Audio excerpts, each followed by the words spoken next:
Makakabalik na sa bansa ang 11 vice mayor ng lalawigan ng Bulacan na ngayon ay stranded sa Dubai. Ayon kay Department of the Interior and Local Government Secretary John Vic Remulla, nakakuha na ng tiket ang mga ito pauwi sa Pilipinas.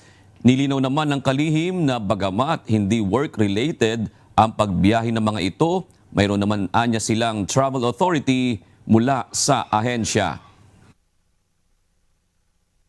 Ang last na sinabi sa akin ay nakakuha na sila ng ticket pabalik. 11, ang nakita lang namin ay 11 vice mayors galing sa Bulacan. Ang application for travel leave nila ay personal in nature, hindi naman official.